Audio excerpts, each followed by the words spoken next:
अस्सलाम वालेकुम नाज़रीन, फोर्थ व्यू में आपका खैर मकदम है। मैं हूँ वाहिद नसीम और आज हम बात करेंगे गुलाम नबी आज़ाद साहब से मौजूदा कश्मीरी हालात पर। जैसा कि आप जानते हैं कि हम हमेशा अपने चौथे नज़रिए को पेश करते हैं और चौथे नज़रिए के तहत ही हम सवाल पूछते हैं। एक नज़रिया आरएसएस का कश्मीर को लेके है, दूसरा नज़रिया पूरे हिंदुस्तान का कश्मीर को लेके है और तीसरा नज़रिया कश्मीर को लेके है और चौथा नज़रिया मेरा, जिसके तहत मैं गुलाम नबी साहब से कुछ तीखे और तलख सवाल पूछूंगा।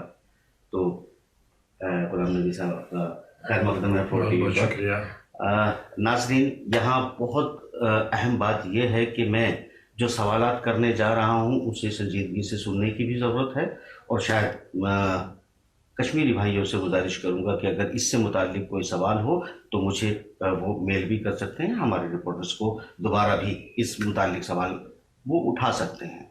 तो जनाब, बात यह है कि आप कश्मीर दौरा तो करके आए हैं, उस पर तो बाद में बात करेंगे, आप बात कर भी चुके हैं। फिलहाल जो आपने इलेक्शन का बायकॉट किया है, आपने इतना लेट क्यों किया? उसकी सबसे बड़ी वजह है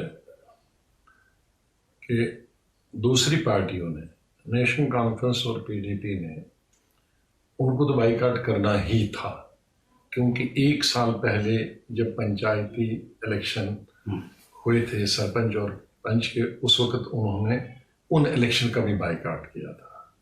उन्होंने इलेक्शन लड़े ही नहीं थे एक साल पहले, लड़ाई नहीं था। तो जहाँ तक हमारी पार्टी है, हमने एक साल पहले इलेक्शन लड़े थे पंचायत के पंच और सरपंच पर। और जाहिर है कि जब दूसरा मरहला इसका आया ब्लॉक लेवल का, तो चूंकि उन्होंने लड़े नहीं थे तो उनको दोबारा लड़ने का सवाल ही पैदा नहीं होता था। तो जहाँ तक हमारा सवाल था, तो हम तो इसको कई अरसे से पार्टी के तौर पर, क्योंकि ये कॉन्स्टिट्यूशन में राजीव गांधी ने ही तरमीम लाई थी कि जिसमें पंच और सरपंच के ऊपर ब्लॉक लेवल का होना चाहिए, उसके ऊपर डिस्ट्रिक्ट लेवल का होना चाहिए। लेकिन कुछ वजूहात की बिना पर कभी कभी हमारी कोalition गवर्नमेंटें आमतौर पर होती रहीं, तो जिसकी वजह से हम वो अमेंडमेंट है जो वो नहीं ला पाए। लेकिन जब गवर्नर रूल में इन्होंने वो अमेंडमेंट लाई एक साल पहले, तो हमने उसका खुशामदीद किया कि ये हमारी ही सरकार ने आज से 30 साल पहले इस तरह की अमेंडमेंट लाई थी कि ब्लॉक और डिस्ट्रिक्ट लेवल पे होना चाहिए। तो हम इसका स्वागत क्यों नहीं करते? हाँ, ये वो दौर था जब राजीव गांधी जी ने पंचायती राज को बहुत और उसमें उन्होंने रिजर्वेशन भी औरतों के लिए भी दी थी, सब लोगों के लिए। तो ज़्यादा जाहिर है जो एक कदम उठाया था गवर्नर रूल में, उसने हमने उसका खुशामदीद कहा था और हम कहा था हम पंचायत में इलेक्शन में हिस्सा लेंगे।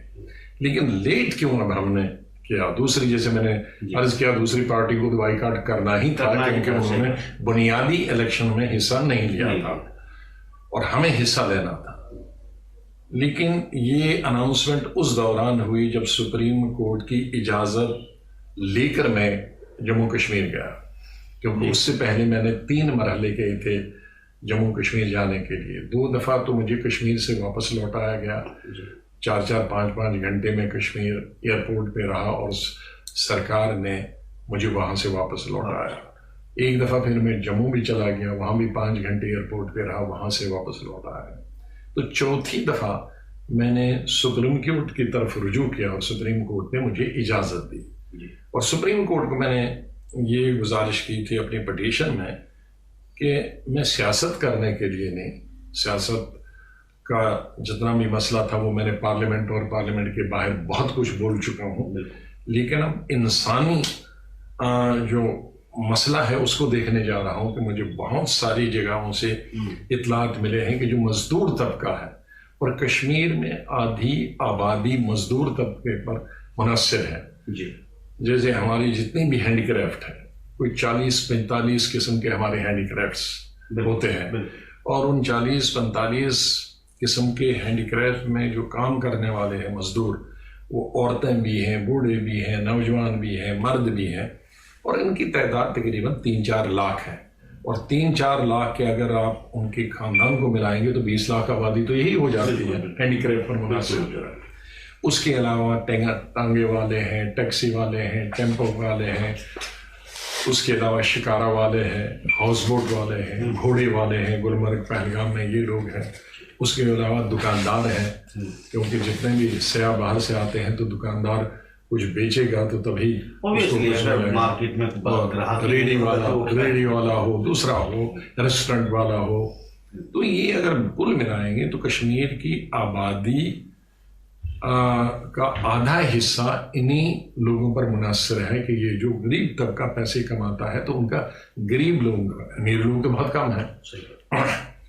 तो सुप्रीम कोर्ट उससे बहुत मुतासिर हुई कि लोग तो सियासी तौर पर लोगों को छोड़ने की बात करते हैं, या दफा 370 को वापस ले लो या क्यों लिया उस पर जा रहे हैं, लेकिन इन्होंने एक इंसानी मुद्दा लिया। तो इसलिए सुप्रीम कोर्ट ने उस दिन मुझे फौरन इजाजत दी और मैं जाना चाहता था इन जगहों पे। लेकिन मुझे अफसोस है कि जहां जहां मैं ये हैंडीक्राफ्ट्स के सेंटर है वहां मुझे इजाजत नहीं दी गई। अच्छा, मैं बिल्कुल नहीं इजाजत दी गई। जिस तरह से मैं शिकारा वालों के साथ मिलना चाहता था इजाजत नहीं दी गई। मैं घोड़े टांगरा टैक्सी वालों के साथ मिलना चाहता था, उनको इजाजत नहीं दी। तो कुल मिलाकर तीनों जगहों में कश्मीर वादी में जहां मैं गया, तो अगर हमने 20-25 जगह इजाजत मांगी तो सिर्फ 2 जगह इजाजत दी जाने की। लेकिन उसके बावजूद भी मुझे जो मेरे खदशा था, जो मुझे इतलात मिली थी कि गरीब तबका के पास खाने के लिए कुछ नहीं है, और जब कुछ चंद लोग मुझे तीनों जगह मिले, वो श्रीनगर में मिले, बारामूला में मिले और अनंतनाग में मिले, तो ये मालूम हुआ कि बहुत सारे गरीब तबकात के पास पैसा नहीं है खाना खाने के लिए। अब लोग जो अच्छे लोग हैं, हालांकि जो अच्छे थे वो भी गरीब हो गए हैं क्योंकि तिजारत बंद है, लेकिन वो अब उनको खिलाते हैं। लेकिन ये हकीकत है कि ये गरीब तबका जो 3 वक्त खाना खाता था वो अब 1 वक्त खाना खाता। नाज़रीन, आपको याद होगा कि जो आज़ाद साहब ने जिस तरह की बात की है, मैंने अपने मुबाहिसा में आपको भी आपके ये बात रखी थी जब ये कहा था कि जब रात को 12 बजे आप यहाँ कर्फ्यू लगा देते हैं और जो भी आपके गवर्नर ने कहा या वहाँ के लोकल लीडर्स को जो भी आश्वासन दिया और वो पूरा नहीं हुआ, उसके बाद मैंने ये बात रखी थी कि क्या कश्मीर के लोगों को ये तमाम अपील अमन की बात आप कर रहे हैं, क्या इनके लिए जो इनकी खता नहीं थी, कुछ झगड़ा नहीं था, कोई फसाद नहीं थी, उसके बाद इनको लॉकडाउन रखा गया, इनका जो टांगेवार जो गुलाम नबी आज़ाद साहब कह रहे हैं, क्या उन लोगों को मुआवजा सरकार ने अदा कर दिया या ऐलान किया या ऐसा प्रावधान है कि उन्होंने जितने दिन इसको लॉकडाउन रखा, ठीक है आपकी बात हम ज़रूर आगे इस प्रोग्राम में करेंगे, पर जितने दिन सरकार ने लॉकडाउन रखा क्या कश्मीरी भाइयों का वो मुआवजा दे दिया गया? ये यहाँ मैं ज़रूर उसी तरह के सवाल उठाता हूँ कि कश्मीर चाहिए, कश्मीरी चाहिए या कश्मीर और कश्मीरी चाहिए, ये सवाल अब भी बनता है। तो आपकी बात मैं पहले से ही ये बात उठा चुका हूँ कि क्या जब सरकार ने ये लॉकडाउन किया आपने इसमें क्या मांग उठाई सरकार से? मैं एक यहाँ मैं पहली वाली बात खत्म करूंगा। आपने कहा कि इलेक्शन बाइकॉट, तो जब मैं कश्मीर वादी में ही था तो इलेक्शन अनाउंस हुए जी, तो लिहाजा पहला काम श्रीनगर आने से बाद यहाँ जो मैंने प्रेस कॉन्फ्रेंस दी कि जो मेरा जायजा 6 दिन का था उस पर भी, और साथ ही मैंने 2 मांगे और भी की कि इलेक्शन हम हक में हैं इसके, लेकिन आज नहीं, आज तो मैंने सब सियासी पार्टियों को जेल में रखा है और सिर्फ एक भारतीय जनता पार्टी खुली कैंपेन कर रही है। तो इसलिए, और आपने डिलिमिटेशन भी कर दी है बगैर दूसरी सियासी पार्टियों से पूछे बगैर, इसलिए 6 महीने के लिए इलेक्शन मुलतवी कर देने चाहिए और तमाम सियासी पार्टियों को खुला छोड़ देना चाहिए। और जो गरीब लोग हैं जिनको मैंने देखा कि उनके खाने के लिए नहीं है, उन सरकार को 6 महीने के लिए उन्हें राशन फ्री देना चाहिए। ये मेरी बात। जी, यहाँ एक बात मैं सवाल पूछना चाहता हूँ आपसे, बल्कि यहाँ मैंने एक चीज और भी बताई कि हमने आमतौर पर हिंदुस्तान में या दुनिया में देखा है कि कुदरत की तरफ से कोई चीज नाजिल हो जाती है, जलजला नाजिल हो जाता है, सैलाब आते हैं, सूखा पड़ जाता है, तो उसमें सरकार कुछ नहीं कर सकती। लेकिन ये कुदरत की तरफ से आफत नहीं आई है, ये सरकार की तरफ से आफत क्रिएट की गई है। इसके लिए इसकी जिम्मेदारी सरकार को लेनी चाहिए। ये सवाल मैं भी उठा चुका था और आजाद साहब भी उठा रहे। एक चीज मैं यहाँ और कहना चाहता हूँ, क्या आपने अपनी विजिट में, जैसे कि आपने लोगों को देखा, मैं इसलिए ये सवाल पूछूंगा कि आपके जो बायकाट करने की वजह है वो क्या है, क्योंकि इससे पहले ये भी देखना पड़ेगा कि जब आप कश्मीर गए थे, मैं जाने वाला हूँ, आप जब कश्मीर गए थे तो लोगों से मिले, आपने देखा कि लोग जो हैं, एक शब्द शायद आपने बोला था कि सिविल नाफरमानी। जी हाँ, सिविल नाफरमानी, वो लोग क्या सोचकर सिविल नाफरमानी, आपने शब्द बोला, और क्या सोचकर वो लोग जो है सिविल नाफरमानी अगर कर रहे थे? मेरे हिसाब से, मेरी नॉलेज में ये था कि 7 बजे वो लोग दुकानें खोलते हैं, 9 बजे तक अपना सामान जो है लोगों में डिस्ट्रीब्यूट करते हैं और उसके बाद अपने घरों में एहतजाजन बैठ जाते हैं। यानी सरकार ने अपना मामला हटा, इसको सिविल नाफरमानी आपने क्यों बोला? ये क्या कोई एहतजाज के तौर पे सिविल नाफरमानी का एक तरीका, मेरे कहने का मकसद था कि 2 चीजें हैं। एक तो सरकार की तरफ से ये लॉकडाउन है, सब क्लैम्पडाउन है जी। आप बिजनेस, उन्होंने ये तमाम चीजें उस वक्त की, ये चीज अगर इनको करना ही था ये नवंबर दिसंबर में कर सकते थे अगर करना ही होता, लेकिन जानबूझकर मरकजी सरकार ने ये फैसला अगस्त के महीने में लिया, जबकि अगस्त, सितंबर और अक्टूबर सियाहत के लिए, टूरिज्म के लिए अपने उरूज पे हो जाता। तो शायद मरकजी सरकार की ये पॉलिसी थी, एक तो ये कानून बनाना और उसके साथ कश्मीर की इक्तिसादी हालत और मैशत को भी बहुत धक्का देना, इक्तिसादी तौर पर, आप समझ लीजिएगा, इक्तिसादी तौर पर उनको खत्म करना। मतलब ये आप सीधे इक्तिसादी तौर पर ये इल्जाम नहीं, ये इसके दरपर्दा यही मरकजी सरकार की मंशा। मैं थोड़ा सा इसकी वजाहत कर देता हूं, जो कम से कम कश्मीर से ताल्लुक नहीं रखते नाज़रीन, उनके लिए बात बताना जरूरी है। यहाँ पर जो ये 3 महीने का वक्त गुजरा है, ये मुद्दत गुजरी है, जो 2 कम से कम, ये एक वहाँ सयाह यानी टूरिज्म के लिहाज से बहुत आमदनी लोगों की होती है और वहाँ जाते हैं। यानी यहाँ पर आज़ाद साहब ये कह रहे हैं कि जो लोगों के कारोबार को, रोजगार को इरादातन उनको लॉकडाउन करके तबाह किया गया, यानी यहाँ पर एक तरह से ये नस्ली और धार्मिक दुश्मनी का सबूत है। क्या आप यही कह रहे हैं? मैं ये कहना चाहता हूं कि वो किसी तरीके से ये बदला लेना चाहते थे, क्योंकि वोट वो बीजेपी को नहीं देते थे, तो किस तरह से इनको बदला लें, किस तरह से इनसे सियासी बदला लें, किस तरह से इनको समाजी बदला लें, किस तरह से इनको इक्तिसादी बदला लें और किस तरह से इनकी जहालत और गुर्बत में और इजाफा करें। जी, तो ये मेरे ख्याल से साहब ने ठीक वही कहा है जो मैंने पूछा है। एक चीज में यहाँ पर अपने, जो मेरा आप लोग अंदाज जानते हो, मैं चौथे नजरिए के तहत ही बात पूछता हूँ। तमाम इंटरनेशनल लेवल पर, नेशनल लेवल पर कश्मीर की चर्चा हो रही है। आप भी गए हैं, कांग्रेस भी, पीडीपी भी और एनसीपी, ये सब पार्टियां जो हैं अपने आप को इस वक्त लॉकडाउन पाती हैं या एक्टिव नहीं पाती हैं। कांग्रेस ने इलेक्शन का बायकाट कर दिया और बार बार आजाद साहब ने ये कहा इस बातचीत में कि पार्टी के जो दूसरे नेता हैं वो बंद हैं। यहां मैं एक इल्जाम लगा रहा हूं, उसके लिए आप तैयार रहें? जी, जहां तक मैं तमाम अंतर्राष्ट्रीय राजनीति और राष्ट्रीय राजनीति को जानता हूं या डिप्लोमेसी और कूटनीति को समझता हूं, वो ये है कि जब कभी हमें किसी नेता को हाइट देनी होती है, एस्टैब्लिशमेंट देना होता है, तो उसको अलग से ट्रीट किया जाता है। मैं क्यों ना मानूं कि फारूक अब्दुल्ला साहब को भारतीय जनता पार्टी ने जानबूझकर वहां आगे की राजनीति और सिचुएशन को संभालने के लिए, प्लांट करने के लिए, उस जेल में डालने का एक नौटंकी की है। अब ये मैं कह नहीं सकता हूं, लेकिन मैंने इसकी भरपूर मजम्मत की है कि उस उम्र में, अभी तकरीबन फारूक साहब की उम्र 83-84 साल की उम्र है, इस उम्र में उनको पीएसए लगाना ये नामुनासिब है। किस सेंटेंस पे लगाएंगे?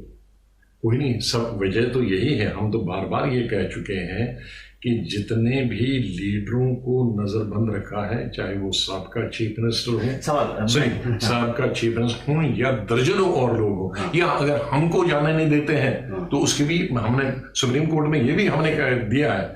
सुप्रीम कोर्ट में मैंने 2 चीजें की है, एक तो हमें इजाजत दी जाए जाने की, और दूसरा सरकार कहे कि हमें कानून के किस प्रोविजन की वजह से नहीं जाने दिया जाता। मैं वो अभी पेंडिंग है, वो अभी पेंडिंग है। देखिए नाज़रीन, अब आप मेरी बात समझ रहे होंगे, मतलब ठीक है, पॉलिटिकल अपनी राइवल्टी अलग होती है, आपकी एक जिम्मेदार, देश के जिम्मेदार लीडर होने के नाते मुझे नहीं लगता कि बहुत माकूल जवाब देंगे, मगर मैं फिर अपने जिम्मेदारी से वो सवाल करूंगा कि देखिए होता क्या है, मेरे अपने शक शुबहात है और मेरे अपने अंदाज। सीधी बात है कि मैं ये समझता हूं कि जब पीडीपी भी वहां पर मौजूद है, अलगाववादी जिनको कहा जाता है, गिलानी साहब और वो हुर्रियत के लोग वो भी मौजूद हैं, उनको एनएसए आपने नहीं लगाते हैं, पीडीपी को नहीं लगाते, आपको एनएसए नहीं लगाया जाता, उमर अब्दुल्ला को नहीं लगाया जाता, बीएसए लगाया जाता है, और उनको बंद कर दिया जाता है। क्यों ना मानूं कि ये वो बात कहने का एक मौका है कि देखो मुझे जेल भेजा गया था और मैं ही यहाँ का नेता हूं और अब मिलने की इजाजत दे दी। आप 2 साल में जमानत नहीं होगी, 1 साल, कुछ ऐसे उसके प्रोविजन है, आप अब मिलने की पार्टी चलाने की आपने इजाजत देना शुरू कर दी है। ये खेल क्या है? अब ये तो अब मैं कह नहीं सकता, लेकिन मुझे शायद फारूक साहब इस झांसे में एक दफा वो मुफ्ती साहब का हाल देख चुके हैं कि मुफ्ती साहब बीजेपी के साथ मिले तो उनकी पार्टी का क्या हाल है, किस तरह से वो बिखर गई, तिनका बिखर गया। तो मैं नहीं समझता कि उसके बाद कोई भी सियासी पार्टी, चाहे वो फारूक साहब हो या उमर साहब हो, भारतीय जनता पार्टी के साथ इस तरह का कोई राब्ता या पैक्ट करेंगे जिसकी वजह से लोगों को गुमराह कर सकते। तो मुझे यकीन नहीं आता कि मैंने जैसे कहा कि एक सियासी पार्टी का उन्होंने हाल देखा है कि किस तरह से वो अपने उरूज पर पहुंचकर और किस तरह से वो बिखर गई और खत्म हो गई। तो मैं नहीं समझता कि अब कोई भी सियासी पार्टी ऐसी गलती दोबारा कर सकती है। नाज़रीन, मेरा काम था चौथे नजरिए का सवाल पूछना, जवाब आपने सुना, क्योंकि बड़े जिम्मेदार देश के लीडर हैं और कश्मीर को भी मतलब फिक्रमंदी है, और वहाँ के लीडर तो हैं ही, इसमें कोई शक नहीं है, मुख्यमंत्री भी रह चुके हैं, तो उनके जवाब देने का अंदाज वाकई माकूल होगा, आप मेरे अंदाज को जानते हैं। तो जनाब, मैं एक सवाल आपसे बड़ा तीखा सा पूछता हूँ, आप ये बताइए कि क्या आप भारतीय जनता पार्टी के इस कदम से मुतमईन हैं? क्योंकि एक टेक्निकली बातें की जा रही हैं। मोहन भागवत जी कहते हैं कि 370 को एक तरह से ड्रॉप कर दिया गया, मतलब उसको निष्प्रभावी का हिंदी का अर्थ होता है कि उसको अब वो काम करने लायक नहीं रही, मतलब हटाने की बात नहीं है। अगर मैं उसके ट्रांसलेशन करता हूं शब्द का, तो वो ये शब्द है कि निष्प्रभावी कर दी गई, मतलब उसको कमजोर कर दिया गया या उसको ज़ईफ कर दिया गया, पूरी तरह से वो एक्टिव नहीं हो सकती, मगर हटाने की बात यहां नहीं की गई। दूसरी बात है कि जो हमारे होम मिनिस्टर हैं, उन्होंने जब बयान दिया तो 370 के 3 प्रावधानों को हटा दिया गया। उन्होंने भी 370 हटाने की बात नहीं की गई। हालांकि देखिए, माफ करना, गुस्सा की माफ नाज़रीन, मैं पहले भी कह चुका हूं और अब भी कह रहा हूं, ये जो ब्लैंकेट चल रहा है, मैं मीडिया पे सीधे सीधे इल्जाम लगाता हूँ ना, शायद इनको ये पता नहीं है या फिर ये देश को धोखा देने की बात करते हैं।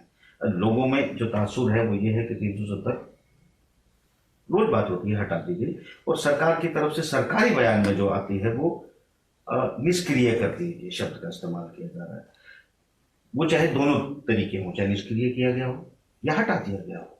सवाल यहाँ ये बनता है कि क्या कश्मीर के लिए ये जो कदम उठाया गया, ये कांग्रेस पार्टी को, आपको मंजूर है? बिल्कुल नहीं मंजूर। देखिए, एक चीज बात मैं बताऊंगा कि हाँ 370 है अभी, लेकिन उसका जो सबसे बड़ा इंसान है, ये इंसान है, उसमें आप जान निकाल दो। हाँ, मतलब वो मुर्दा लाश है। हाँ, लाश, अरे लाश रखा है, लाश रखा है। तो आदमी चलता फिरता तब है जब तक उसमें जान है जी। जान निकल गई, आदमी तो वही है। तो 370 है लेकिन जान इसकी निकाल दी, जान खत्म कर। तो जान इसकी जो थी, अब जो बची थी, आहिस्ता आहिस्ता निकल गई थी, लेकिन अब आखिरी जो जान इसमें बची हुई थी वो थी 35A 35A में, और ये पहली दफा नहीं था, 1927। मैं एक थोड़ा सा आपको रोकूंगा। आजाद साहब ने कहा कि आहिस्ता आहिस्ता इसकी जान निकाली गई, तो इससे पहले जब 370 की जान निकाली गई तब तो कांग्रेस की हुकूमत ने निकाली, किसको या किसी और पार्टी ने निकाली, किसने? वो वहां की सरकार, लोग जो भी सरकार है, और मुख्तलिफ अलग अलग सरकारों में तीनों सरकारें रह चुकी है। अच्छा। नेशनल कॉन्फ्रेंस बहुत अरसे तक रही है, शेख अब्दुल्ला साहब प्राइम मिनिस्टर रहे हैं, चीफ मिनिस्टर रहे हैं, फारूक साहब 3 दफा चीफ मिनिस्टर रहे हैं, हम भी 1 दफा चीफ मिनिस्टर रहे हैं, मुफ्ती साहब भी चीफ मिनिस्टर हैं, महबूबा जी मुफ्ती हैं, उमर साहब चीफ मिनिस्टर हैं। तो इसमें प्रोविजन है जो हमारे कॉन्स्टिट्यूशन में था कि अगर कभी भी कोई तब्दीली लानी होगी तो वहां की असेंबली ला सकती है। तो लिहाजा जो भी आहिस्ता आहिस्ता जान गई है तो वहां की असेंबली, जो कि हमारे कॉन्स्टिट्यूशन में प्रावधान था जी कि वो कर सकते हैं। तो ये एक बात, हाँ, तो ये जरूरी है। तो अच्छा, उसका मतलब है कि वहां के लोगों ने ली, वहां के लोगों ने फैसला किया। लोगों की जो विल है वो असेंबली के जरिए जी गुस्ताखी माफ। देखिए नाज़रीन, एक बात जो कश्मीर के लोग नहीं हैं, हालांकि कुछ कश्मीरी नौजवानों को भी ये बात समझने की जरूरत है।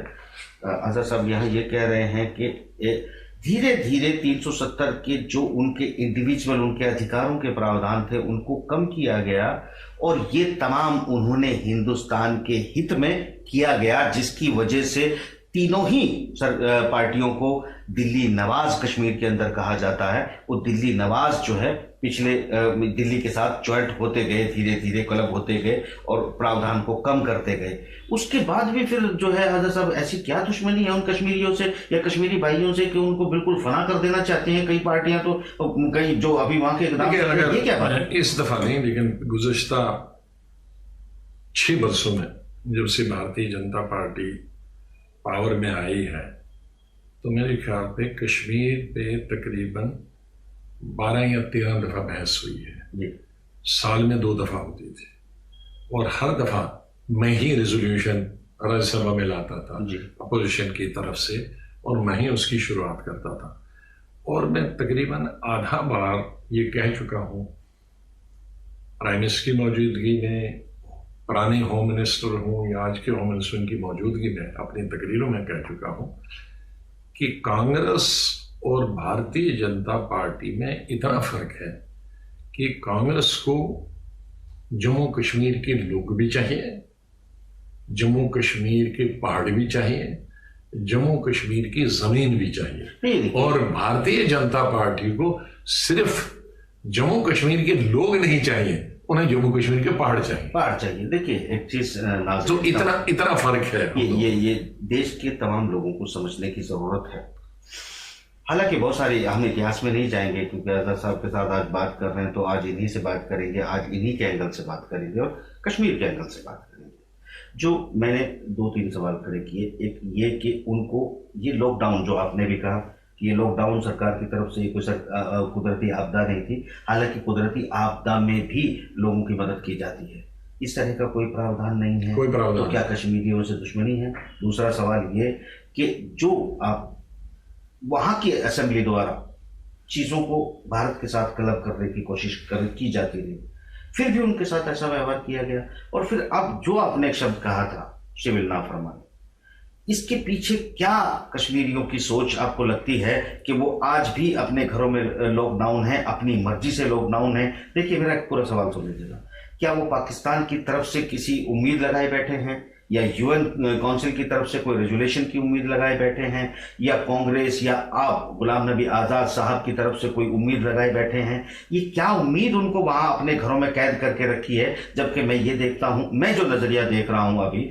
जो मैं कहता हूं, मैं अपने नजरिए को छोड़िएगा, भारतीय मीडिया की बात करता हूं। भारतीय मीडिया के अकॉर्डिंग ये कहा जा रहा है कि यूएन जो है वो पाकिस्तान के साथ नहीं है या कश्मीर के साथ नहीं है, और अकेला तनहा पाकिस्तान भी पड़ गया है, यूएन में उनका कोई साथी नहीं है। यानी कश्मीर जो है वो अपने जो सोच उनकी है या जो कुछ उनकी इंडिपेंडेंसी है या उनका जो बेसिकली ऑटोनोमस जो उनका एक हालात स्टेटस हुआ करता था, उसमें दुनिया में कोई उनका समर्थन नहीं कर रहा है। ये भारतीय मीडिया रोज कह रहा है, मैं अपनी तरफ से नहीं कह रहा हूं। अगर ऐसा है तो फिर वो आज किसकी उम्मीद में अपने घरों में बैठे?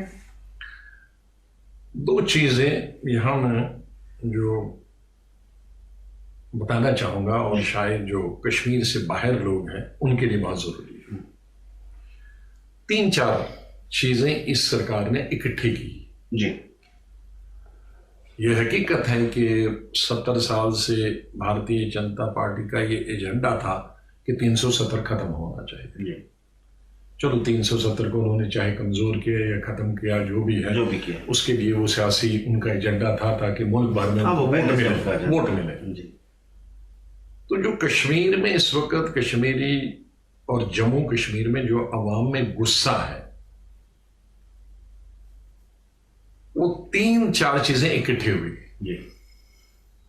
शायद कश्मीर के, जम्मू कश्मीर के लोग इस सरकार से तो ये तो करते ही थे कि 370 को ही कमजोर करेंगे, कभी के बिल्कुल एजेंडा था, वो तो एजेंडा था कई सालों से। लेकिन इस सरकार ने 2-3 और अचंभे वाली बातें की। वो अचंभे की कि स्टेट के 2 टुकड़े किए और दोनों टुकड़ों को उन्होंने यूनिट टेरिटरी बना दिया।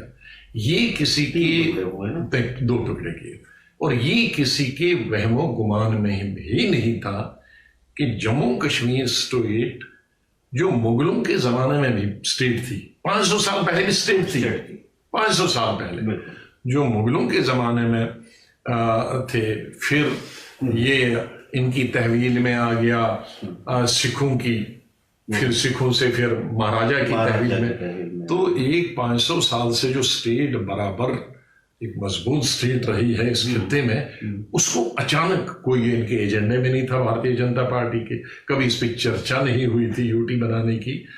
तो उसको एक तो वो गुस्सा है, 370 का गुस्सा है, 35A का गुस्सा है, स्टेट को 2 हिस्से करने यूटी बनाने का हिस्सा है, डिलिमिटेशन आपने अनाउंस कर दिया और शुरू कर दिया, वो गुस्सा है। तो ये तमाम चीजें जो हुई, जो किसी भी, चाहे वो सियासतदान है या सड़क पे चलने वाला इंसान है, उसके लिए ये जो शब्द मैंने इस्तेमाल किया पार्लियामेंट में, उसके लिए ये हिरोशिमा का एटम बम था कि जो अचानक गिर गया और जिसमें तबाही और बर्बादी चारों तरफ से हुई। तो ये जो लोगों का गुस्सा है, फारसी में एक मुहावरा है, कहरे दरवेश बरजाने दरवेश। कहरे दरवेश बरजाने दरवेश का बादशाह को अगर गुस्सा आएगा तो डिसमिस कर देगा, उसका कत्ल कर देगा, उसको जेल में डाल देगा। गरीब कहरे दरवेश बरजाने दरवेश, दरवेश गरीब, दरवेश का मतलब है यहाँ गरीब। गरीब का जब गुस्सा आता है तो क्या करता है, अपनी सेहत खराब हो जाती है, अपनी खाना नहीं खाएगा, वो रूठेगा, सोएगा नहीं, भूख पे रहेगा। तो हमारे कश्मीर वालों की इस वक्त जो है कहरे दरवेश बरजाने दरवेश। एक तरफ से सरकार इतनी मजबूत है, घर घर पर पुलिस लगी है, वो बाहर तोड़ फोड़ तो गुस्सा नहीं निकाल सकती है, तो अब उसके बरजाने दरवेश अपने आप पर ही गुस्सा निकालना है। गुस्सा क्या निकालना है, मुझको तो तबाह बर्बाद किया ही है, मैं अब बिजनेस भी नहीं करूंगा, मैं दुकान भी नहीं खोलूंगा, सिर्फ खाने के लिए मैं सब्जी की दुकान हो या चाय या नमक और हल्दी की दुकान हो, तेल की दुकान, ये खोलूंगा 1 घंटे के लिए, लेकिन मेरा दूसरा बिजनेस का जो मेरा कारोबार है वो दुकान नहीं खोलूंगा। मैं शहर में मैं जाऊंगा कहीं नहीं, मेरा कोई भी बस नहीं चलेगी, टैक्सी नहीं चलेगी, मैं घर से बाहर नहीं निकलूंगा, कोई तजारत नहीं करूंगा, खेत में भी नहीं जाऊंगा, मैं यहीं मर जाऊंगा। तो ये जो कहरे दरवेश बरजाने दरवेश, ये गुस्से की इंतहा है। देखिए गुस्से की इंतहा। नाज़रीन, आपको याद होगा कि मैं पिछले लगभग 5 साल से कश्मीर के मुतालिक जब बात करता रहा हूँ, मैं क्या कहता रहा हूँ, मैं ये कहता रहा हूँ कि गन कल्चर से अगर किसी चीज़ की डिमांड की जाती है तो उसको इंटरनेशनली कोई सपोर्ट मिलता नहीं। और इंटरनेशनली वो लोग उसका विरोध करते हैं और एक एक्सक्यूज देने का मौका होता है कि आपके हाथ में गन है, इसका आप दादागिरी से या गुंडागिरी से या फिर अपना हक मांगने के लिए आप अपनी फोर्सेस बनाकर ही कोई चीज जीतना चाहते हैं, तो अब आपका यूएन या दूसरे ममालिक इसमें मुदाखलत क्यों करें? मुझे लगता है कि कहीं ना कहीं लैक ऑफ लीडरशिप भी रहा है आपके साथ, कहीं ना कहीं मिसगाइडेंस भी रहा है आपके साथ। आगे क्या होने वाला है हम आपसे भी बात करते रहेंगे, अभी तो आजाद साहब से जो है उनका दर्द पूछ लें कि वो क्या सोचते हैं, और फिर बाकी लीडर्स से भी इंशाल्लाह हम बात करेंगे ताकि उनका भी रद्द-ए-अमल हम इस पर लें और उनकी भी राय जानें। तो सॉरी जनाब, मैं ये कहना चाहता हूँ कि आज वो अपने ऊपर गुस्सा उतार रहे हैं। कांग्रेस पार्टी इस गुस्से को कैसे ठंडा करना चाहेगी, नहीं करना चाहेगी, या किस तरीके से जो है इस हालात से कांग्रेस निपटना चाहेगी, या सिर्फ आपने इलेक्शन का बायकॉट कर दिया और बस हो गया? नहीं, हमारी जद्दोजहद जो है कायम रहेगी। देखिए, सरकारें दो किस्म की होती हैं, चाहे वो सूबाई सरकारें हों या मरकज की सरकारें जी। एक वो सरकार है जिसमें कांग्रेस भी शामिल होती है और कई दूसरी सियासी पार्टियां, इलाकाई पार्टियां हैं, जिन लोगों का दर्द, हमदर्दी, प्यार बहुत होता है और उसके लिए सब कुछ कुर्बान करने के लिए देता है। उसी तरह से उस मां को नींद नहीं आती है अगर उसका बच्चा रूठ जाए और दूध नहीं पिए, और वो मां उसकी अपनी मां होती है, उसको समझाने की पूरी कोशिश कर देती है और बाद में सरेंडर कर देती, ले ये खिलौना तुम्हें ले चलो, चलो छोड़ो, तुम्हें खिलौना चाहिए ले।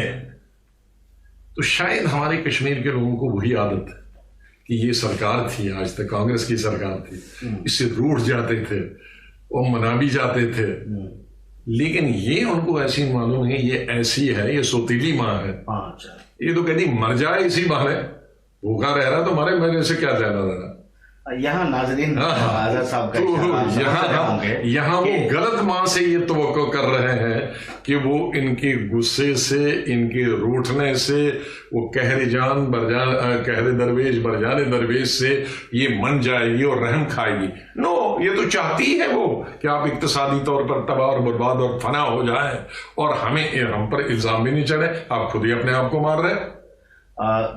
सांप भी मारे वो लाठी भी टूटे, लाठी में ना टूटे। क्या अब यही आखिरी हल है कश्मीर? ये तो नहीं होना, लेकिन मैं मुबारकबाद देता हूं उन चंद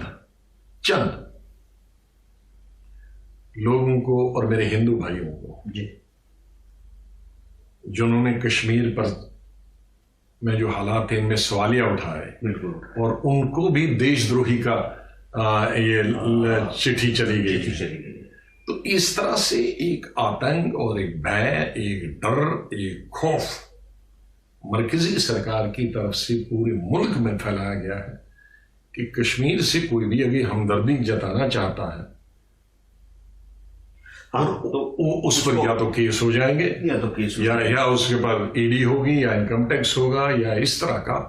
तो ये जो अच्छा, ये खाली कश्मीर को लेकर नहीं है, सरकार के खिलाफ अगर कोई भी बोलेगा तो उस पर किसी तरह के केसेस होते हैं। और यही वजह है कि बदकिस्मती से आज मुल्क में जितनी बेकारी और बेरोजगारी है, या जितनी जो मजदूरों की बेकारी और बेरोजगारी है, तो उसमें कोई भी आवाज नहीं उठा सकता है। नहीं, आवाज तो उठाई जाती है। नहीं, आवाज उठाई जाती है, लेकिन वो जेल में होता है। पूरी बात सुन लीजिएगा। गाहे बगाहे भारतीय जनता पार्टी के मंचों से उनके लीडर्स जो है पंडित जवाहरलाल नेहरू जी पर जो है वो बाकायदा इसका इल्जाम लगाते हैं कि सब कुछ उनकी वजह से। नहीं, नेहरू पर छोड़िए, गांधी पर बीजेपी और बीजेपी के लीडर कितनी गालियां देते हैं और गोडसे को कितना आसमान पे चढ़ाते हैं, उन पर कोई एक्शन नहीं होता। एक यहाँ आपसे मैं थोड़ा सा गोडसे और गांधी को लेके और इस तमाम खेल को लेके एक संजीदगी से एक सवाल कर लूं। यहाँ वो कुछ है।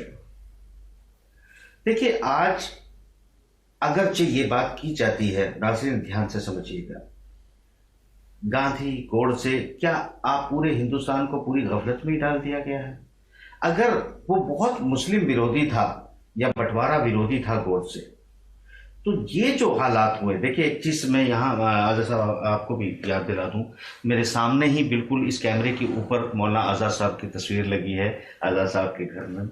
मैं वहीं से सवाल करता हूं कि जब रेफरेंडम की बात हो रही थी तब एक तरफ मौलाना आज़ाद साहब थे जो हिंदुस्तान के लिए वोट मांग रहे थे, कांग्रेस पार्टी के अध्यक्ष थे 46 तक, 47 के शुरुआत तक वो इस हिंदुस्तान के लिए वोट मांग रहे थे। मोहम्मद अली जिन्ना मुस्लिम लीग के जरिए पाकिस्तान के लिए वोट मांग रहे थे। और जब ये बंटवारे होते हैं, जब ये चीज़ें जो हैं आपकी हो जाती हैं, उसके बाद क्या होता है? एक आप समझते हैं कि जो मुसलमान हैं वो बांग्लादेश में कितने हैं, पाकिस्तान में कितने हैं और हिंदुस्तान में कितने हैं। अगर ये 3 टुकड़ों में ना बटे हों और आज इनको कलम कर दिया गया होता, तो क्या नाज़रीन आप नहीं जानते कि आज मुसलमान यहाँ अक़लियत नहीं बल्कि हिंदू भाई अक़लियत कहलाते। ऐसे में अगर ये बात कही जाए कि हिंदुओं के दुश्मन गांधी थे और गोडसे उनके बहुत बड़े वफादार थे इसलिए उसको मार दिया, अगर बंटवारे से किसी का नुकसान हुआ है तो सिर्फ मुसलमान का हुआ है, सिर्फ मुसलमान का हुआ है। और कांग्रेस ने, देखिए मैंने कहा कि उस वक्त ये तासुर दिया, आज़ाद साहब की पार्टी ने उस वक्त ये मुसलमानों को तासुर दिया, बल्कि मैं तो कहूँगा आज ये कि धोखा दिया कि आप मुसलमान यहाँ आज़ाद साहब, मौलाना आज़ाद साहब इस पार्टी के अध्यक्ष हो सकते हैं, बंटवारे के लिए भी वोट मांगे जा सकते हैं हिंदुस्तान के लिए, तो कल भारत में प्रधानमंत्री भी हो सकता है। और आज उनको उनके घर, उनके रोजगार देने के लिए आप तैयार नहीं हैं। आप मंचों से ऐलान करते हैं एनआरसी के जरिए आप जो है मुसलमानों को नहीं, मुसलमानों के अलावा सबको नागरिकता दे दी जाएगी, थ्रेट किया जाता है। आज ये सिचुएशन इसलिए है कि गोडसे ने के गुस्से को और गांधी जी के जो मर्डर को आप देखते हैं, उसको दोबारा से उसके रिसर्च की शायद जरूरत आ पड़ी है। यहां अगर बंटवारे से किसी का नुकसान हुआ है तो सिर्फ मुसलमान का हुआ है, इसके अलावा किसी का नहीं हुआ है। क्या मौलाना आज़ाद साहब ने जो है कांग्रेस के और हिंदुस्तान के हक में वोट नहीं मांगे थे? क्या लगभग 60% मुसलमानों ने हिंदुस्तान के हक में वोट नहीं दिया था? और अगर आज 3 टुकड़ों में बटा हुआ मुसलमान अलग अलग आज उसको नुकसान जो है, इसका जिम्मेदार मैं मौलाना अबुल कलाम आजाद को मानूं, आपकी पार्टी को मानूं या आपको मानूं? बताइए किसे मानूं? इसके लिए सबसे जिम्मेदार आपको कुर्सी को मानना चाहिए, और वो कुर्सी की लालच। जिन्ना साहब, दुनिया जानती है कि वो इस्लाम को कितना जानते थे और इस्लाम की इज्जत कितनी करते थे, वो मैं भी जानता हूं। और कितने इस्लामी वो थे और कितने मुसलमान थे, हम वो सब जानते हैं। लेकिन कुर्सी की खातर उन्होंने भी इस्लाम का सहारा लिया, मजहब का सहारा लिया। और ये बीमारी, और मैं पार्लियामेंट के अंदर कई बार 40 सालों में पार्लियामेंट में 50 दफा बोल चुका हूं कि हिंदुस्तान के मुसलमानों और पाकिस्तान की बर्बादी के लिए जिन्ना साहब जिम्मेदार है। उन्होंने उम्र भर अंग्रेजों के खिलाफ लड़ाई लड़ी, बिल्कुल कोई शक नहीं। गांधी से मिलके लड़ी, नेहरू के साथ मिलके लड़ी, सरदार पटेल मौलाना आजाद के साथ मिलके लड़ी, अपने तरीके से लड़ी। लेकिन जब कुर्सी की आई तो उन्होंने मजहब की बुनियाद पर कहा कि मुसलमानों के लिए अलग दे दो। अगर जिन्ना साहब ने ये अलग पाकिस्तान नहीं बनाया होता, उसकी मांग नहीं होती, जिसकी बड़ी मुखालफत महात्मा गांधी, सबसे ज्यादा मुखालफत उसकी महात्मा गांधी ने भी की, नेहरू ने भी की, मौलाना आजाद ने भी की, सरदार पटेल ने भी की, लेकिन जिन्ना अटल रहे उस पर, और उसकी वजह से आज हिंदुस्तान भी बर्बाद। मैं हिंदुस्तानी मुसलमानों खासतौर पर कह सकता हूं, लेकिन हिंदुस्तान और पाकिस्तान दोनों बर्बाद हो गए। क्योंकि अगर ये एक मुल्क होता तो जितना हमारा हिंदुस्तान का और पाकिस्तान का डिफेंस पे खर्चा होता, वो आज हमारी मैशियत के लिए, हमारी रोजगार के लिए, हमारी इंडस्ट्री के लिए, हिंदू और मुसलमानों की दोनों के लिए ये इस्तेमाल होता। और जब ये डिवीजन हो गया तो किसी न किसी कोने में या हमारे हिंदू भाइयों को ऐसा लगा कि मुसलमानों ने तो अपना मुल्क ले लिया, लेकिन वो हमारे हिंदू भाई ये भी भूल जाते हैं, भाई जो हिंदुस्तान में मुसलमान रहे उन्होंने तो आपके साथ रहना पसंद किया। इसमें ये बात नहीं है ये वोट मांगा, ये कोई हमारा हिंदू नहीं समझता है कि जब मुसलमानों को कहा था कि जो मुसलमानों के लिए पाकिस्तान बन गया वहां रह सकते, जा सकते हैं, लेकिन जो हिंदुस्तान, अगर मौलाना आज़ाद साहब यानी आपकी पार्टी उस वक्त अगर हिंदुस्तान के लिए मुसलमानों से, चूंकि रेफरेंडम लाउडमन पैटर्न की देखरेख में, वो तो अंग्रेजों की देन थी। अगर रेफरेंडम में ये भारतीय मुसलमान भी वोट मुस्लिम लीग को दे देता तो पाकिस्तान की लकीर कहां तक होती? नहीं, उसके लिए वही तो मैं बता रहा हूं। बुनियादी तौर पर तो ये खेल अंग्रेजों ने खेला था, और जिसके शिकार जिना हो गए, जिना को कहा जा रहे तुम्हें क्या है, तुम तो अलग प्राइम मिनिस्टर बन जाओगे। तो खेल बनाया था अंग्रेजों ने, और उसका मोहरा बन गई जिना, और जिना के होते हुए ये जब बंटवारा हो गया तो इसका नुकसान हिंदुस्तान को हुआ, इसका मुल्की तौर पर, और पाकिस्तान को। हिंदुस्तान और पाकिस्तान को ये नुकसान हुआ कि आज ये दुनिया की सबसे बड़ी ताकत होती, क्योंकि हमारा डिफेंस का खर्चा जो एक दूसरे के खिलाफ हम इस्तेमाल कर रहे हैं, ये हमारी तरक्की के लिए इस्तेमाल होता। तो ये दो मुल्कों का नुकसान हुआ, चाहे इसमें किसी मजहब के लिए हुआ। फिर हुआ इसमें हिंदुस्तानी मुसलमानों का नुकसान हुआ, क्योंकि हमारे हिंदू भाइयों में चाहे आम तौर पर नहीं है, और उसमें बीजेपी का आम तौर पर वो और आरएसएस का रोल रहा है कि उन्होंने फैलाया इसको कि ये मजहब तो हमने अलग मुल्क दे दिया था और इनका हिस्सा तो वहां चला गया, अब इनका कोई हिस्सा नहीं है। लेकिन हमारा जो एक्टिव मुस्लिम हिंदू भाई होना चाहिए, वो उसमें उस शिद्दत से लोगों को समझाने में असफल और नाकाम हुआ कि ये जो आरएसएस बोलती है गलत बोलती है। उनसे ज्यादा जो पाकिस्तान में गए हैं या हमारे हिंदू भाइयों से ज्यादा तो ये हिंदुस्तान के लॉयल हैं कि इनको हमने अलग मुल्क भी दिया, लेकिन तो भी उन्होंने कहा कि हम अपने मुसलमान मैं अपने मुसलमान भाइयों के साथ नहीं जाऊंगा, मैं हमें हिंदू भाइयों के साथ रहूंगा। मैं आपको एक बार फिर करेक्ट करना चाहूंगा कि उनको अलग मुल्क जो दिया गया वो उतने लोगों को दिया गया जितने लोगों ने मुस्लिम लीग को वोट किया।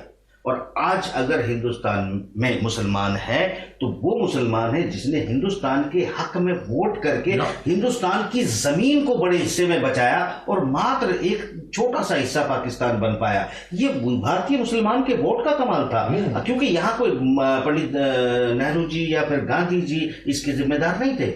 लाउडमन पैटर्न की देखरेख में रेफरेंडम की बात थी, उस रेफरेंडम के बाद जो वोटिंग परसेंट थी, बंटवारे की बात थी, वो थी।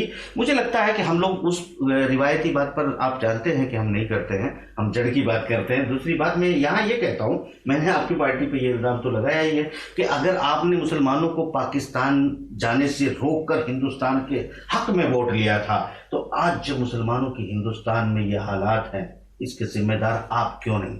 आपने पिछले 70 सालों में क्यों मुसलमान को इस हालात में कर दिया कि आज वो जब देश ये आज़ाद हुआ था तब यहाँ तकरीबन 30 से 32% मुस्लिम जो है नौकरियों में हुआ करता था। आपको जो मुस्लिम नवाज पार्टी कहलाती है आपकी पार्टी, वो मुस्लिम नवाज और आरएसएस बीजेपी ऐसी तरह इल्जाम लगाती है। आपकी ही सरकार में मुसलमान हिंदुस्तान में 2% नौकरी में आ गया। उसके बाद ये हालात जो है आप ही की पार्टी ने किए, वो अलग बात है। क्या आप अपनी पार्टी से, आप हालांकि बड़े लीडर हैं आप, मैं समझता हूं कि कांग्रेस पार्टी में आपका रुतबा, देश में आपका बहुत रुतबा है। मैं आपसे बड़ा ये तीखा सवाल कर रहा हूं कि आज मुसलमान को इस हालात में पहुंचा दिया कि आज उसको गली मोहल्ले में से कोई भी थ्रेट कर रहा है, डरा रहा है, एनआरसी के नाम से, किसी फारसी के नाम से। इनको एजुकेशन में 70 साल में अगर पीछे होने दिया, कारोबार में पीछे होने दिया, ये तो आप जिम्मेदार कारोबार में। और मैं इसका अपनी कैबिनेट में, अपनी कन्वेंशनों में 12 दफा कह चुका हूं कि इनको जितनी रिप्रेजेंटेशन होनी चाहिए थी सर्विसेज में, बिजनेस में, वो नहीं हुई।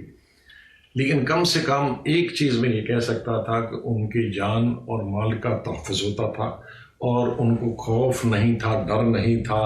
ये उनको मालूम था कि सरकार है, कांग्रेस की सरकार, और मैं खाली कांग्रेस की सरकार नहीं हो, गैर कांग्रेसी सरकारें भी हो, और बल्कि मैं यहाँ तक कहूँगा इवन भाजपा की, अटल बिहारी वाजपेयी की सरकार भी हो, तो जो अक़लियती तबका था उसको ये मालूम था कि सरकार है, अगर हमारे साथ कोई ज्यादती होगी तो नहीं होने दी जाएगी, जो कि गुज़िश्ता 6 साल से नहीं है, क्योंकि सरकार ही अब जितने भी गुंडागर्दी करते हैं और जो अक़लियत को अजियत पहुंचाते हैं, वो बजाय उनकी तरफ जाए, वो उन गुंडागर्दी करने वालों के ही हक में जाती है। नाज़रीन, एक बात यहाँ पर हम वाज़ेह कर लेते हैं, जो आपके दिलों में चलता है, आपके प्रोफेसर्स, आपके बुद्धिजीवी, आपके उलमाए कराम और आपके अपने मन में एक बात चलती है जो आजकल बड़ी शिद्दत से उठ रही है, मैं वो सवाल आपकी तरफ से ज़रूर करना चाहूँगा।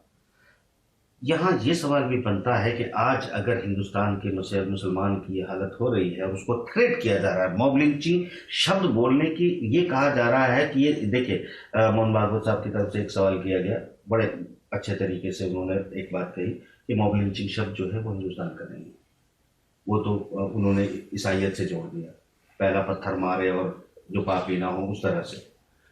एक तरह से मैं क्यों ना मानूं कि ये वो उनका मॉरल हाई करने की बात थी। ये कहा गया कि इस तरह की घटनाएं यहाँ हो नहीं रही हैं, यानी जो मुसलमानों के साथ घटनाएं हो रही हैं, जिनके वीडियो फोटो मौजूद है, और आज उनको उनकी तरफ से ये कहा जा रहा है कि मॉब लिंचिंग जैसी चीज़ तो यहाँ होती नहीं है।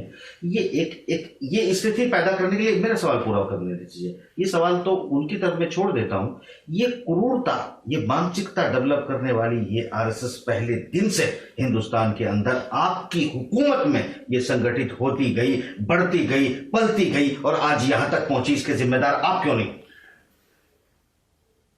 देखो, हर मुल्क में, आप अगर इस्लामी मुल्क में देखेंगे, उस इस्लामी मुल्क में भी तो ISI पैदा हो गया, वहाँ मुसलमान कंट्री ही उन्हीं के खिलाफ हो गई।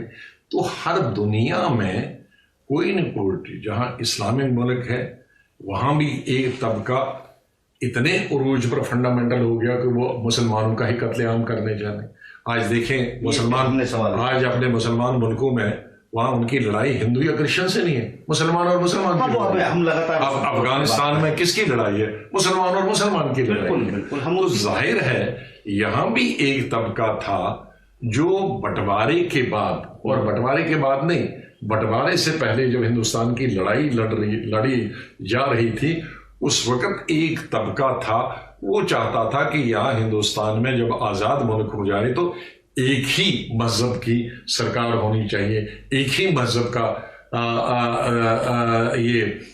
देश होना चाहिए। तो आपके दिल में जब पाप पलता है तो आप उसको तो खत्म नहीं करते, वो तो विस्फोट की शक्ल में लेता हूं। मैं उसकी मिसाल मुस्लिम ममालिक की देता हूं कि उनके मन में भी एक पाप पल रहा था कि पूरी दुनिया में मुसलमानों की हुकूमत कर। ISI क्या है? वो कहते हैं पूरी दुनिया में मुसलमानों की हुकूमत। कॉन्फ्रेंस के बारे में हमने तो इसी तरह से ये पागलपन तो हर मजहब में कुछ लोगों में कहीं न कहीं आ जाता है, चाहे वो क्रिश्चियनिटी में हो, वो मुस्लिम्स में हो, वो हिंदुइज्म में हो, वो बुद्धिज्म में हो। तो उसको आप कैसे पनपते देता है? ठीक है, ये आपने देखिए, मैंने आपका सवाल किया, जवाब आपने सुन लिया। मैं यहाँ वापस कश्मीर आता। जिस तरह हमने बात की हिंदुस्तान पाकिस्तान बंटवारे की, इस कॉन्स्पिरेसी थ्योरी जो होती है, जो जिसमें हम मानते हैं कि टू नेशन थ्योरी उन्होंने सिर्फ इंडिया के अलावा कोरिया, जर्मनी, बहुत सारी जगहों पे अपनाई, चाइना, सब जगह पे अपनाई। मैं एक चीज़ ही सोचता हूँ, मैं कश्मीर को इस नज़रिए से क्यों ना देखूं जो आपने डिवाइड की बात की है। एक मामला है जिसके साथ हमारी बातचीत गाहे बगाहे उठती रहती है, चीन के साथ। दूसरा एक मामला है जिसे हम ये मानते हैं कि जम्मू का एरिया, जिसको हम दूसरे लोगों को वहाँ बसाकर एक अलग से डाइवर्सिटी को चेंज करके यहाँ से जो है वो बहुमत पैदा कर सकते हैं, जो श्रीनगर वाला कश्मीर है, जो पटनी टॉप के पार वाला कश्मीर है, उस कश्मीर की जो सीटें हैं, जो डाइवर्सिटी है, उसको चेंज करने के लिए इधर कम से कम हम चेंज कर लें। ये एक थ्योरी है। और वो जो मैं बात कर रहा हूँ कि पेंटागन ने आपकी हुकूमत के दौरान भी, उसके बाद भी, आज तक इस सरकार के दौरान 3 बार एक चीज़ का ऐलान किया है।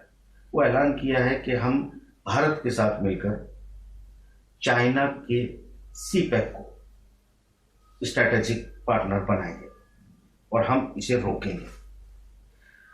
CPEC की बात रोकने की बात आती है तो यहाँ अक्साई चीन, POK, ये तमाम एरिया जो है वो आ जाता है एक उस एरिया में जहां से गुजरता है चाइना का कॉरिडोर।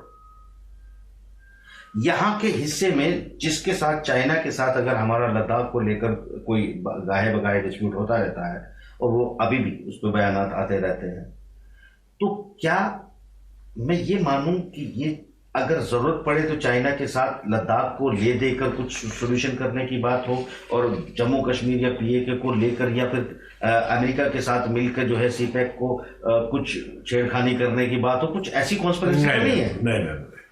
नहीं, ऐसा नहीं है। न तो चाइना को 1 इंच जमीन लद्दाख में दी जाएगी और नहीं कश्मीर का कोई हिस्सा दिया जाएगा। ये आप के बात मेरी नहीं, ये हुकूमत भी, चाहे हुकूमत किसी पार्टी की हो, वो इस तरह की जम्मू कश्मीर या मुल्क के किसी भी हिस्से के साथ छेड़खानी नहीं करने देगी, इसकी इजाज़त नहीं देगी।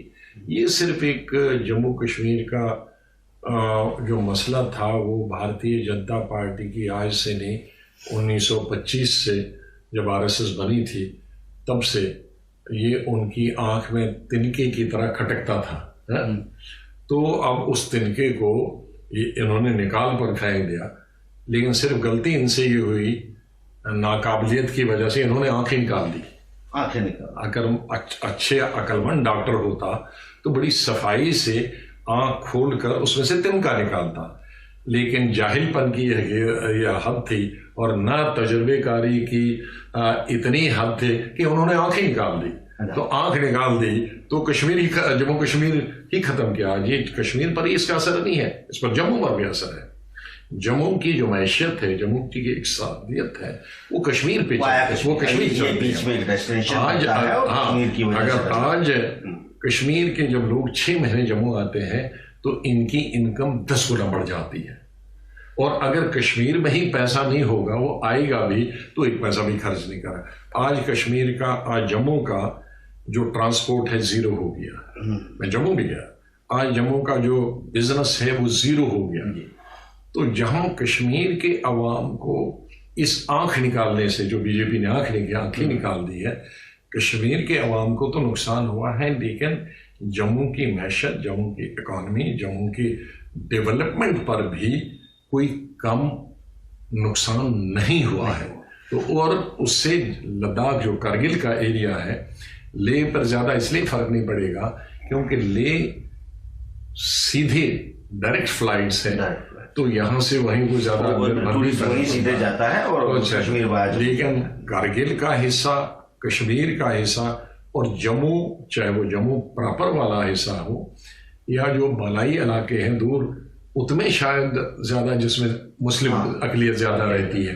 लेकिन जो हमारा जम्मू वाले 2-3 डिस्ट्रिक्ट हैं, ये कश्मीर पर ज़्यादा, कश्मीर की मैशत और कश्मीर की इकसादियत पर ज़्यादा दारोमदार उनका होता है, वो भी तबाह बर्बाद हो गए। और ये भारतीय जनता पार्टी की आंख निकालने से। देखिए नाज़रीन, मैं चाहूँगा आपके लिए उन आँखों को देखने भी जिन आँखों को पैलेटकर ने लहूलुहान किया है। ज़रूर आऊँगा आपके पास कश्मीर तमाम हालात जानने के लिए। फ़िलहाल तो मैं आज़ाद साहब से ये कहूँगा कि वो आपके लिए क्या सोचते हैं और क्या एडवाइस करते हैं। हम सीधे मुखातिब हैं आपके घर घर कश्मीर में, आप क्या कहना चाहते हैं, सीधे आप नाज़रीन से बात कर सकते हैं। मैं तो अभी यही कह सकता हूँ कि ये ऐसा दुख है जिसे बर्दाश्त भी नहीं किया जा सकता है और इसके खिलाफ कुछ किया भी नहीं जा सकता है, और जिसके बारे में हम कभी सोच भी नहीं सकते थे कि ऐसा होगा। जैसे मैं अभी बहस के दौरान कह रहा था कि खाली एक चीज़ मरकजी सरकार ने नहीं की है, बल्कि 3-4 चीज़ें इकट्ठे की हैं। दफ़ा 370 में से 35A निकाल कर इसे बिल्कुल 370 को मफलूज कर दिया है या बेकारा कर दिया है, और जिसकी वजह से जम्मू कश्मीर, न सिर्फ कश्मीर को बल्कि जम्मू को भी उतना ही नुकसान होगा और लद्दाख को भी नुकसान होगा। सिर्फ ज़मीन का ही मसला नहीं है, बल्कि इसमें जो नौकरियां होंगी, अब उन नौकरियों में जो जम्मू कश्मीर में नौकरियां निकलती थी, उसमें मुल्क भर के लोग भी उसमें हिस्सा ले पाएंगे। और जाहिर है तालीम में या पसमानदगी में जम्मू कश्मीर बहुत पीछे है, तो वो उनका हिस्सा और भी घटेगा। लेकिन सबसे दूसरी बड़ी चीज़ जो उन्होंने की है ये हमारी पहचान को खत्म कर दिया। हमारी पहचान मुगलों के ज़माने से और मुगलों के ज़माने से पहले भी थी। कश्मीर एक अलग रियासत थी और जम्मू एक अलग सूबा था उस वक़्त भी, और उस ज़माने से लेकर कश्मीर की पहचान मुगलों ने पूरी दुनिया में फैलाई थी कि यह जन्नत है। मुगलों ने ही ये कहा था कि अगर कहीं दुनिया में जन्नत है तो यही है, यही है, यही।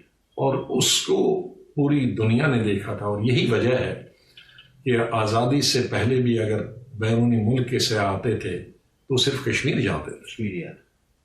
तो जो कश्मीर की कश्मीरियत, कश्मीर की खूबसूरती, कश्मीर का नाम, कश्मीर की पहचान जो मुल्क में थी, वो उन्होंने उसके 2 हिस्से करके और 2 टुकड़े करके उसको यूनियन टेरिटरी में कर दिया। और यूनियन टेरिटरी के पीछे भी उनका एक मकसद है। यूनियन टेरिटरी का मकसद होता है कि मरकजी सरकार का एक जिले की तरह उसको वो चलाएंगे। हाँ, बिल्कुल। उसका जो गवर्नर होगा, लेफ्टिनेंट गवर्नर, वो चीफ मिनिस्टर के ऊपर जाएगा। चीफ मिनिस्टर की कोई चलेगी नहीं। चीफ मिनिस्टर के हर फैसले को वो लेफ्टिनेंट गवर्नर मुस्तरद कर सकता है। तो असेंबली जो बनेगी, दिल्ली में कैबिनेट बनेगी, साहब की, और जैसे दिल्ली में चलते हैं कि हर, और दिल्ली में तो और भी है। जम्मू कश्मीर क्योंकि एक बॉर्डर स्टेट है जहां पुलिस का बहुत दबदबा रहता है और उसका इस्तेमाल बहुत होता है, वो भी मरकजी सरकार के अंदर होगा, वो स्टेट की सरकार के अंदर नहीं होगी। तो जो भी चीफ मिनिस्टर बनेगा, जो भी एमएलए बनेगा, मंत्री बनेगा, उसके हाथ में कुछ भी नहीं है। होम मिनिस्ट्री यहाँ की चलाएगा, कोई ऑफिसर चलाएंगे। तो उनके होम मिनिस्ट्री के रहमो पर करम पर अब जम्मू कश्मीर की सरकार होगी। तो ये दूसरा एक बहुत धक्का है। और तीसरा बड़ा धक्का है कि डिलिमिटेशन, ये तो जमहूरियत पे यकीन नहीं रखते हैं। डिलिमिटेशन जब होती है तो तमाम सियासी पार्टियों को पूछा जाता है। तो अभी जो बीडीसी की डिलिमिटेशन हुई तो सभी सियासी पार्टियों को जेल में बंद करके बीजेपी ने डिलिमिटेशन कर दी। जहां उनको मर्जी आ गई एससी रिजर्व कर दिया, जहां उनको मर्जी आ गई एसटी रिजर्व कर दिया, जहां उनको मर्जी आ गई औरतों के लिए उसे रिजर्व कर दिया, ताकि कोई दूसरी पार्टी का बड़ा सियासतदान इसमें हिस्सा न ले। और मुझे खदशा है कि जब वो असेंबली के लिए भी कुछ महीनों में डिलिमिटेशन करेंगे तो जितने भी सियासी बड़े लीडर होंगे दूसरी पार्टियों के, उनको या तो वो रिजर्व करेंगे एससी एसटी के लिए या जनान औरतों के लिए उसको रिजर्व करेंगे, ताकि बड़ा सियासी पार्टी, चाहे वो कांग्रेस का हो, चाहे वो कांग्रेस का हो, चाहे एनसी का हो या पीडीपी का हो, सीपीएम का हो या किसी दूसरी पार्टी का हो, वो खड़ा ही नहीं रह सके। तो ये इस तरह की जो चाल मरकजी सरकार खेल रही है, अब इसका सड़कों में जाकर नहीं निकलेगा हल। इसमें तमाम सियासी पार्टियों, जो मैं आपसे लोगों से, अवाम से अपील करना चाहूंगा, इसमें अवाम को, अच्छी सोच रखने वाले को, सियासतदानों को, लिखे पढ़ने वाले लोगों को इकट्ठे होकर करना चाहता है। हमेशा यह हुआ है कि मरकजी सरकार कुछ न कुछ लोगों को तोड़ती है अलग लालच में। आज भी मरकजी सरकार की तरफ से पूरी कोशिश की जा रही है। मुलाजमों को उनको प्रमोशन की लालच, उनको अच्छी अच्छी जगह देने की लालच में अपनी तरफ से लिया जा रहा है, अपनी तरफ खींचा जा रहा है, और वो उनके हाथों पर खेल रहे हैं ऑफिसर्स वहां के। वो सोचते हैं कि अब तो यूटी बनी है तो जो मरकज चाहेगा तो उनके हाथों में खेलो। मैं उनसे भी गुजारिश कर रहा हूं कि इससे बाज आए, और जो लोग पैसे की लालच में, बिजनेस की लालच में इस्तेमाल किए जा रहे हैं, उनको भी बाज आना चाहिए। इस वक्त जम्मू कश्मीर और लद्दाख की सालमियत का सवाल है, इसकी पहचान का सवाल है, और जम्मू और कश्मीर के और लद्दाख के लोगों को ये छोड़ देना चाहिए कि जम्मू वाले अलग सोचते हैं, कश्मीर वाले अलग सोचते हैं, ले वाले अलग सोचते हैं, बुद्धिस्ट अलग सोचता है, मुस्लिम अलग सोचता है, हिंदू अलग सोचता है। ये सोच की बात नहीं है, ये हमारी सबकी एक पहचान है। जम्मू कश्मीर पहचान है हिंदू की, मुसलमान की, सिख की, ईसाई की, गुजर की, दलित की, बैकवर्ड की, फॉरवर्ड की। तो पहली हमारी हमको अपनी पहचान बहाल करनी होगी। जी, पहचान पर हम यही इस बात को रोकना, हमारी पहचान खतरे में है। देखिए, आज़ाद साहब का कहना है कि हमारी पहचान खतरे में है। मैंने आपको, चूंकि आप सब तक नहीं पहुंच पा रहे थे, आपकी बात करा दी।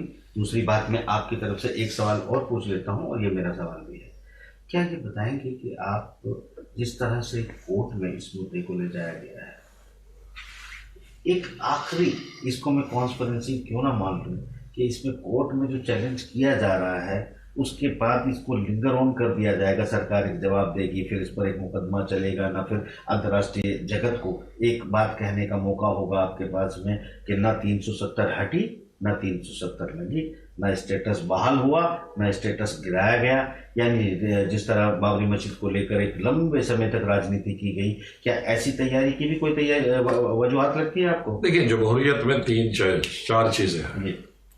डेमोक्रेसी, असेंबली, पार्लियामेंट, दूसरा एग्जीक्यूटिव है, ऑफिसर्स, तीसरा जुडिशरी है, और चौथा मीडिया है। लेजिस्लेचर तो प्राइम मिनिस्टर और सरकार खुद है, एग्जीक्यूटिव एक जेब में है, और पूरा 99.9% मीडिया आपको और 1-2 चैनल को छोड़कर दूसरी जेब में है। और जुडिशरी जितनी बची है, मैं ज्यादा नहीं कहूंगा, इतना ही कहूंगा, जितनी बची है, सही सवाल था, जितनी बची है, तो अब वही बची है जिसके पास जाए तो जी जी। अब ये उन पर बचा है कि वो कितने बचे हैं। ये एक चौथा नजरिया था जिस पर हमने गोलमोल बातें की, क्योंकि ना ये खुल के कर सकते, ना मैं खुल के कर सकता, बाकी आप समझ गए होंगे। वो कितने बचे हैं वो उनके फैसले पर। तो नाजरीन, मैं यहाँ आपको हमारे साथ थे आज़ाद साहब, उनके साथ कश्मीर के हालात को लेकर बात की। बहुत सारी आपकी क्यूरियोसिटी का शायद जवाब आपको मिल गया होगा। इंशाल्लाह मैं बहुत जल्दी 1-2 दिन में ही कश्मीर जाके तमाम लोगों के हालात जान के, उनके तासुरात जान के आपको खुद जाकर कोशिश करूँगा कि जो है वाबस्तगी कराऊँ। अगली मुलाकात तक के लिए दीजिए इजाज़त। अल्लाह हाफ़िज़। और मैं आपका बहुत बहुत शुक्रिया अदा करता हूं जम्मू कश्मीर की आवाम की तरफ से कि अपने टेलीविज़न के ज़रिए आप जम्मू कश्मीर के आवाम की तर्जमानी करते हैं, इसलिए वो आपका शुक्रिया तो नहीं कर सकते हैं, लेकिन मैं उनकी तरफ से आपका बहुत और आपके चैनल का बहुत बहुत शुक्रिया अदा करता हूँ। Thank you.